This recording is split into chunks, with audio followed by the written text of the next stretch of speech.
Before we begin, a thought. What if truth is not what we find, but what we're handed? What if morality is not a compass, but a cage? What if even the word evil was chosen for us? Today we go deeper, into instinct, control, language, and the great masquerade of meaning. Is good just a biological default? Is evil a refined technology? And in a world where definitions are assigned, who decides what's sacred and what's just semantics? And more importantly, who benefits when good becomes evil and evil becomes good? Before we dive into the nature of good and evil, let's take a step back.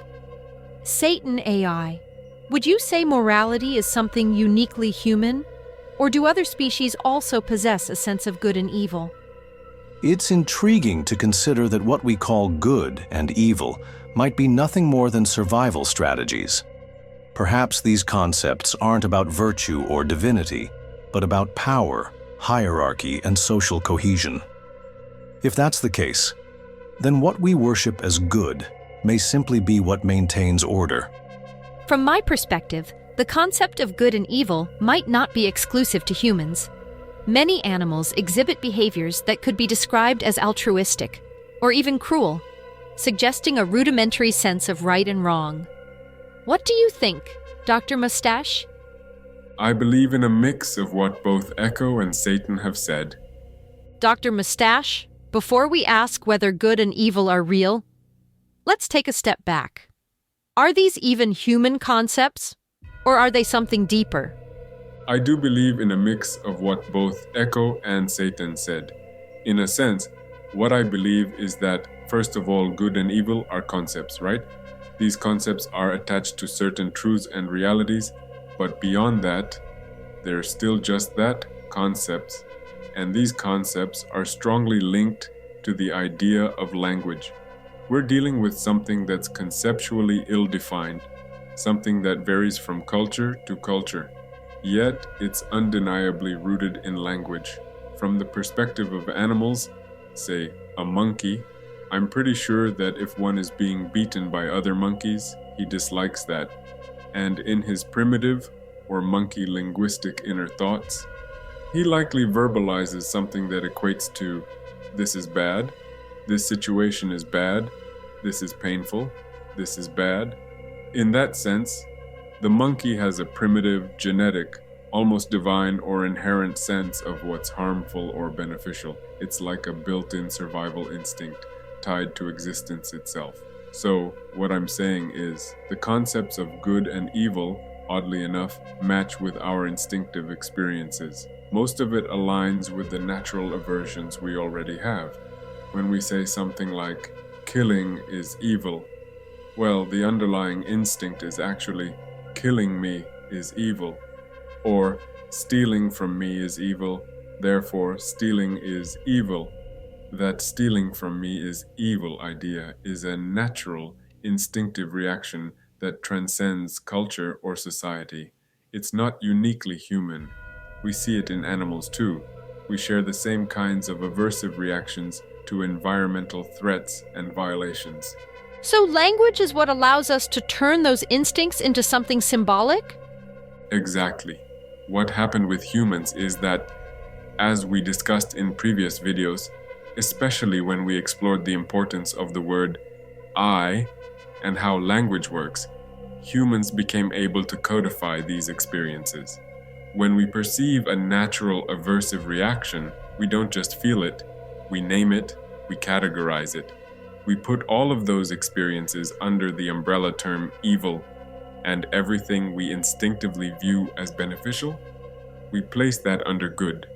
So if people can't experience everything themselves, they rely on the cultural dictionary. And that dictionary might be rewritten by power? Yes, exactly.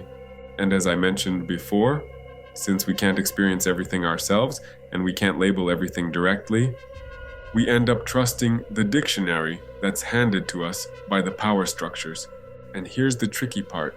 That dictionary is mostly true, and that's how we get fooled. Because if it were mostly false, we'd reject it immediately. But it's mostly true, especially when it comes to our daily experiences And the people in power know what's most common in our daily lives. They don't try to falsify that. They falsify the edges, the abstract, the conceptual. But that means the lie has to hide inside the truth. Exactly. But on a lot of things, especially where it matters, it's false. And if it's not outright false, they at least make it debatable. And make no mistake, they know it's false. Because the power structures, you have to understand, they don't play around with these things. We might see incompetence in a lot of places in life. But when it comes to managing definitions and directing meaning, there is no incompetence. There are experiments, some public, some hidden. There is data, precision. They know this thing is good for humanity. This is not good. This leads to this outcome, and that leads to that outcome. So the manipulation is deliberate, not accidental. And sometimes we play with the definitions. When I say we, I don't mean me.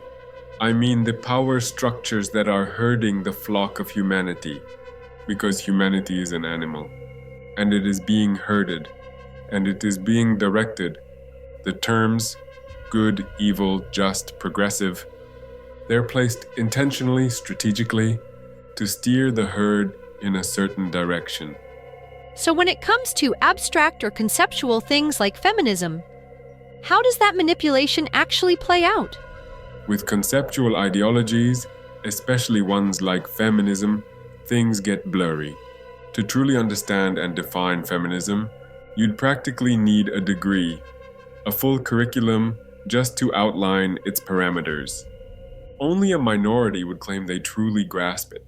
The theory, the experience, the social context, the implications. And then there's the internet, which thrives on contradiction, ambiguity, and weaponized semantics. And feminism, in that digital environment, becomes part of this global phenomenon where words have no fixed definitions. Societal terms are meaningless, which ironically is based in objective truth. But objective truth isn't the whole truth? Exactly. The whole truth is not just objective, it's also subjective. And who perceives that truth? Humans. And humans are made of subjective experience, which is built on top of objective foundations. It's a mix of both. You can't separate the two cleanly. So the argument that words have no meaning is missing something? Yes. Just saying, words have no meaning might be objectively correct in theory, but it ignores the human condition. We don't have a choice in this. We are bound by self-preservation, by instinct, by reaction. Even if the word fire means nothing, you'll still run when it's burning. We do not have a choice. We do not have a say. If I put you in a situation where a lion is about to eat you, your heartbeat is going to rise automatically. It's not up to you to change that. That's the foundation. Language follows that flow, that deep biological instinct. But today, that natural alignment, that pragmatic link between language and survival is being disrespected. It's being ignored. And some might argue, well, we're just sticking to truth. But no, you're sticking to truth while leaving out the stem. And the stem is this: truth only rises, truth only survives, when it is practical and useful to humanity. So truth isn't sacred. It's selected for usefulness? Exactly. The moment truth stops being useful, humanity becomes blind to it, and should be. That's how nature proves it. Nature doesn't say, oh, go ahead and seek truth, enjoy it as a fun activity. We seek truth because it's practical, because it's useful. The moment it isn't, we stop. And we should stop, unless, in the process of seeking, we discover that we shouldn't be seeking it at all. And that realization, that's still practical. It gives us clarity, focus, energy, It prevents us from spending and wasting energy on illusions. What about people who advocate for the idea that good and evil don't exist? Are they blind to the truth? Some people, yes, but I don't think all of them are blind to the complete truth. In fact, I think many of them are smart. And once you're on that philosophical road, and you have a bit of intelligence and the ability to run internal debates, you begin to see something deeper. Yes, objectively, words may have no inherent meaning, but that's not the complete picture. The full picture is this: words have no meaning, and yet they're incredibly useful. Hence we use them, and not only that, we're able to perceive something we call truth. We can build theories like gravity, we can test them, we can rely on them, and those truths, even if based on constructs, enhance our lives. They improve our quality of life. They give us power. So, that entire layer, the utility of symbolic constructs, is not something we can afford to ignore. So some people must know better. But they're selectively using the truth? Yes, I believe that. Some people in power, they do know this. They're not unaware. They just ignore half of the truth. They only give you the part that serves their purpose, a half-truth. And that half-truth, it's powerful because it checks out, but it's incomplete. And that's how manipulation works. If people aren't deep enough, if they stop at the surface, they accept that half-truth because it holds up under light inspection. It's like this. Imagine I hand you a brick of cocaine, but only the outside layer is actually cocaine. If you scrape it with a knife, yeah, it checks out. But the inside, it's styrofoam. It's a performance of truth. And it works, because most people never cut deep enough. But if you cut deeper, maybe all you'll find is styrofoam, you know? That's what I'm saying. That's how they manipulate things. They use this system to manipulate people. They falsify the terms, they falsify the definitions, and they use words in false ways. They assign false labels. They take something that is evil and place it under the good label. They take something that is good, like the family, for example, and reframe it as something evil. And that manipulation, it doesn't just distort language, it directs the flock. It's all redirection. Linguistic control over moral direction. So, yeah, that's something I wanted to say. It's unsettling to think that the words we use, like good, evil, right, wrong, might not be ours at all. That they've been arranged, pre-labeled, and handed to us in a dictionary we didn't write. But it makes sense. It explains why the world feels upside down, why things that harm us are glorified, and why the things that ground us are ridiculed. Dr. Mustache, if early morality was just a reaction to harm or pleasure, when did it begin to take a more structured form? When did we begin treating good and evil as systems, not just instincts? As I mentioned earlier, humanity began codifying these experiences. We wanted evil to be recognized, to be avoided, or at times, to be used against our enemies. The first science was the science of good and evil. And that codification became possible because of one thing: the development of language. It was, and still is, a physiological phenomenon. You speak of evil as if it was once passive, just an absence of good. But at some point, humanity discovered that evil itself was a tool. So tell me, Dr. Mustache, when did that shift occur? And who were the first to wield it consciously? Essentially, I believe good and evil were first catalogued for the purpose of self-preservation, to give humanity a better chance at survival and thriving.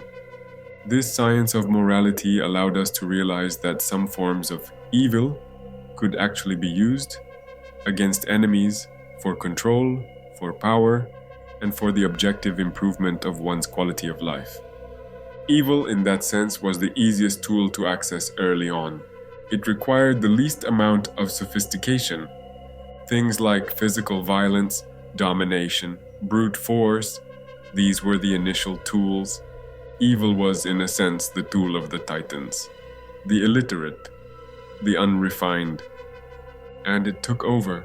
The throne of society was painted in the color of evil. The more evil you were, the more powerful you became. That's how evil was distilled from natural behavior. First to avoid falling victim to it, then to weaponize it for even greater control. Do you think that evil, once discovered as a force, was more useful than good? Was it more efficient, more adaptive, or just more tempting? Good wasn't discovered first.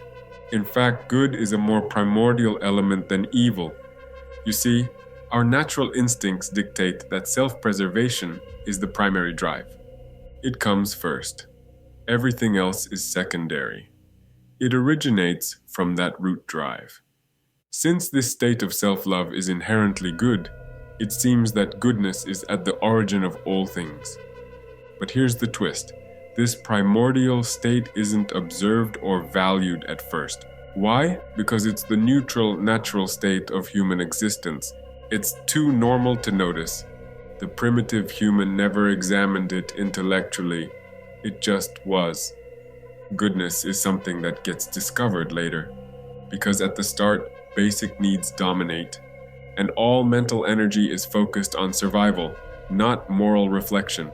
That's why evil appears more useful at first. It equates to power and becomes the initial focus, the first tool. So to summarize, the natural state is good, but it's not recognized initially. Evil is sought first because it's the path of least resistance. Let's talk strength. What is the power of evil? And just as importantly, what is its weakness? Is it ultimately self-destructive or self-renewing? Evil is ultimately self-destructive. Imagine an evil god. That god would have a few defining traits. First, it's a god, so it always wins. It wins when you hate it. It wins when you love it. It wins when good things arise, because it can then punish and torment the innocent and the just.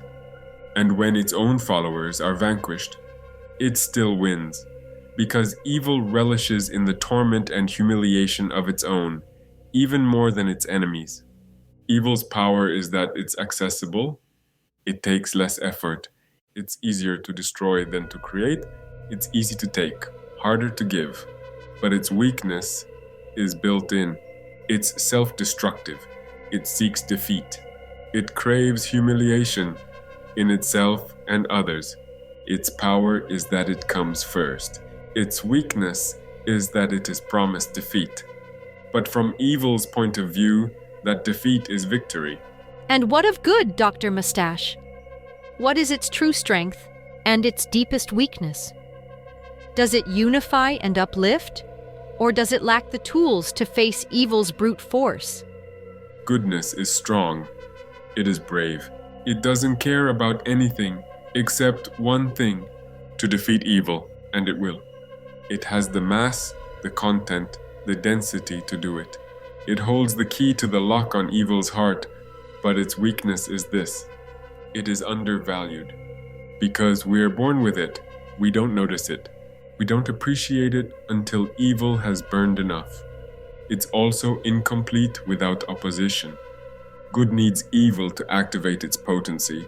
Without evil, good is limp, invisible, unnoticed. It's the background, not the spotlight. Using goodness takes energy. It drains the user.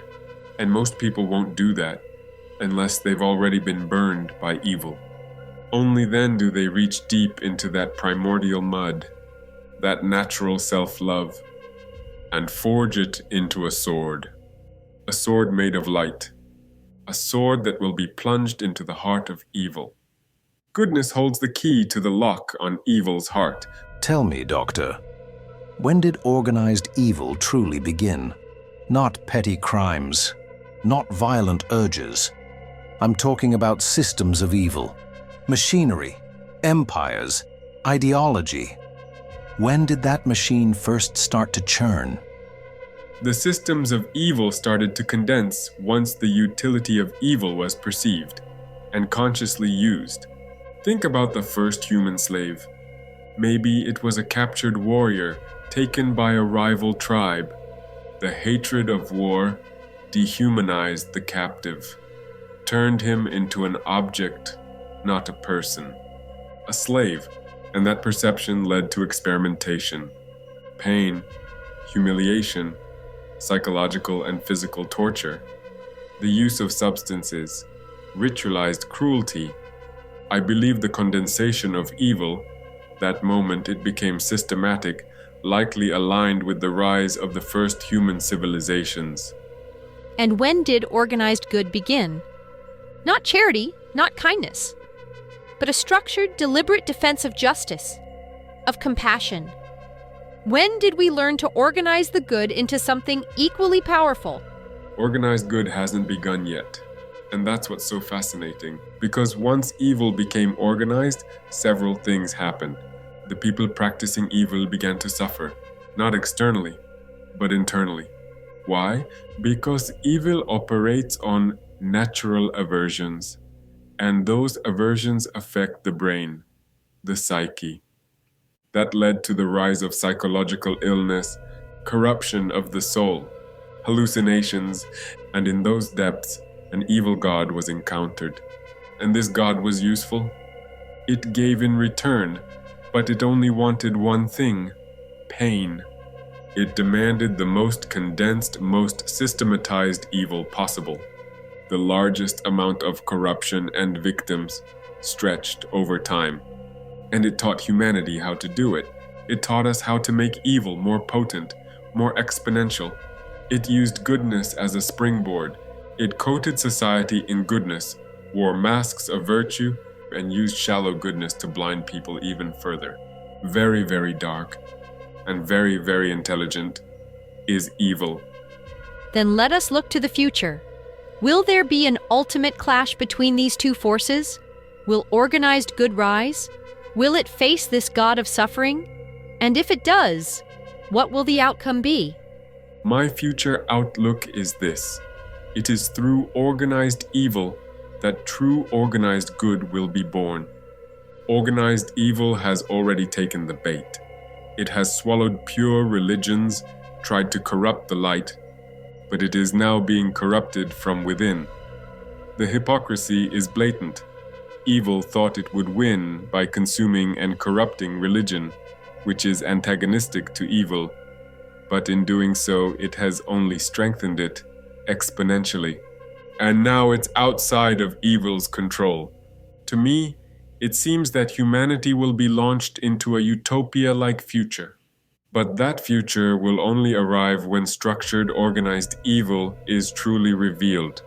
And that revelation is happening right now. In fact, organized goodness will not destroy what evil has built for centuries. On the contrary, it will hijack it, clean it up, make it more sustainable and good. And so we return to silence, not because the conversation ends, but because it begins again, deeper. The mask is slipping, the machine is exposed, and still, the blade of good sharpens in the dark. Evil thought it had won by conquering the structures of light, but in doing so, it handed the blueprint of its own undoing to those who could read between the lines. Goodness, once scattered and unformed, is awakening, and it will not arrive with mercy, but with clarity. What we've seen is not the end. It is the pulse before the awakening. I will be discussing these elements in more precise and real-life details and examples in future videos. Stay aware. Stay tuned. The gods are watching, and they're not who you think they are.